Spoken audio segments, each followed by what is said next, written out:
Hey everybody, it's Cauliflower Man here. I'm bringing you a gameplay of Overwatch this time. I usually play Battleborn and I very much prefer Battleborn to Overwatch, but I just wanted to get a couple of videos in Overwatch just to show you guys that I can play Overwatch very well. The one thing you'll notice is I'm only Platinum right now. For some reason when I loaded Overwatch back up, it'd been forever since I played, so I had to do an update, and for some reason when I did my placement matches, the first three of them, characters were invisible, not all of them, and it was only about half the characters, but half the characters were invisible. And then it was actually kind of funny because a Roadhog that was on my team, he was actually an anchor. I don't know if he has like some sort of pirate skin where there's some sort of anchor on his body or something, but he was literally, it didn't show Roadhog at all. It just showed this anchor that was sliding around on the ground. So that was kind of hilarious. But the good news about being low level is everyone at 2200, they really weren't good at all, so I was crushing them, and so it's been a lot of fun moving up in the ranks. But now I'm getting sort of close to diamond, so they're kind of getting harder, but as you'll see in this gameplay, I'm still smoking them. The one thing I don't like about Overwatch is even if you crush it in a game, you don't always, it's not enough just to have one character who kills it in a game, whereas in Battleborn the learning curve is so high and you can get so much better than bad characters that one character alone can literally win you a game. I only solo queue in Battleborn, and I win a vast majority of my matches. And another thing too is, like in Overwatch, if you have one character leave, there's 6 people on an Overwatch team, but if one character leaves, even if you're playing quick play and you're a badass, you're almost always going to lose. Whereas in Battleborn, the vast majority of games where I have one character quit, meaning it's a 4v5, the vast majority of those games I win. And I win those games because Battleborn is designed to reward the players who are best. There's a lot of tricks, or not tricks, but there's a lot of things in Battleborn that are designed to make bad players be able to compete with good players. The reason that Blizzard does this is because it's great for sales. Call of Duty did the same thing. Call of Duty was a game that any idiot could pick up, and then all you have to do if you really want to get kills is camp in a corner. Overwatch is somewhat similar, not that camping's not as effective in Overwatch, but because of all the low health and the fact that you can kill them so quickly, if someone gets a good angle on you, there's literally nothing you can do. Like, I'm playing Soldier right now, so if there's a Pharaoh who comes out at me from a good angle, it's literally 2 rockets to kill me, and if I get shot with a first rocket, there's not enough time for me to turn around and kill her before she get the second one. Now, obviously it'd have to be an accurate Pharaoh, but Overwatch is designed to give bad players a chance, and a lot of games do this just so that they can increase their sales, and obviously it worked for Overwatch, but Battleborn is designed to make sure that the best team always wins, and I really like that because it's a far more competitive game, and when you lose, you deserve to lose in Battleborn, whereas in Overwatch, you can win games that you kind of just got on a fluke.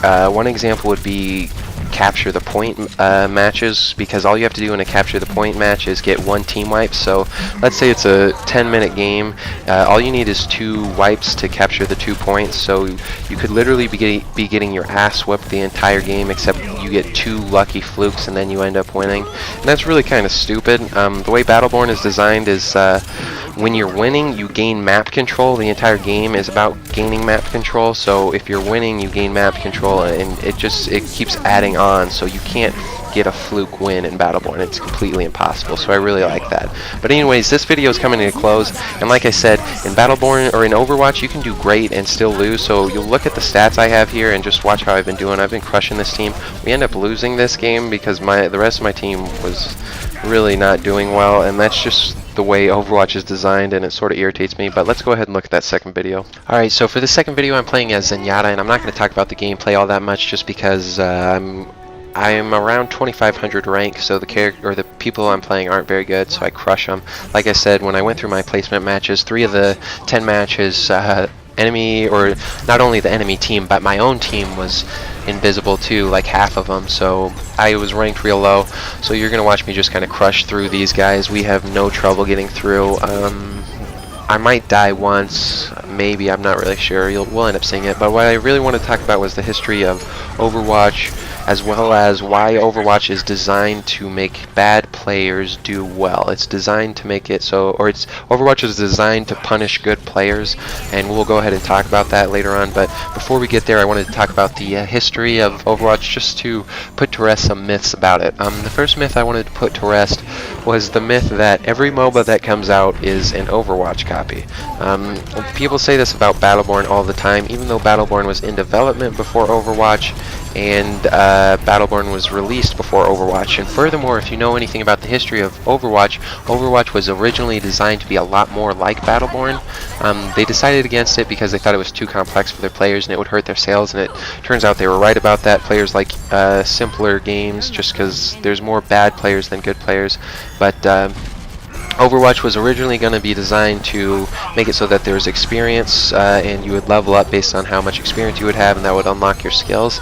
But like I said, they decided against that, so the only claim that could be made about Battleborn and Overwatch is that Overwatch was originally going to be a Battleborn clone, but they decided against it because they thought it was too much for their players, which is what actually happened.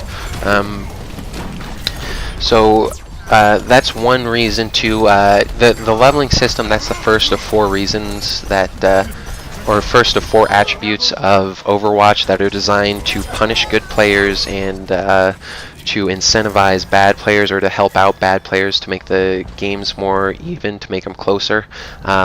Because obviously if you have an experience system and a level system, whoever has more experience has more levels, and if you have more levels, you're a deadlier fighter, and so obviously that benefits whoever's best. But Overwatch decided they didn't want to do that. The second aspect of Overwatch that makes it better for bad players and it punishes good players is the low health. This goes way back to the argument between Call of Duty and Halo players.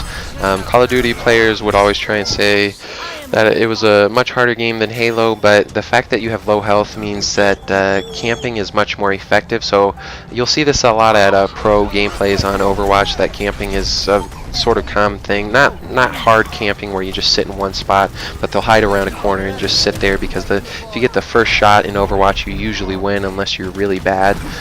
So having more health always gives the advantage to the person who's more accurate, and it gives the advantage to the aggressive player, because the less health you have, the better off you are camping, but the more health you have, the worse you do while you camp. So if you want to play aggressive, which it's a lot harder to play aggressive than it is to play defensive, you need more health.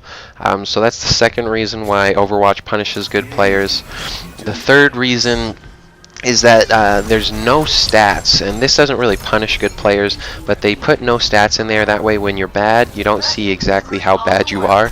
And I guess the second reason is that they don't want good players talking crap about the bad players, which, to be honest, if you're terrible, sometimes you deserve to hear it. Especially if you were playing like a ranked match. That's the only time it would really matter. But they decided to get rid of the stats, that way bad people wouldn't feel as bad when they play, and that's a great strategy if you want to sell the game as much as you can. But if you want to make your game competitive, it's a terrible strategy. So I don't know why a lot of Overwatch players deal with that, or why it really frustrates me when I play, when I try and see, like, okay, what does our team need to do? I don't know, because I don't know how our team's doing. I know how I'm doing, but that's it. I can't look at it.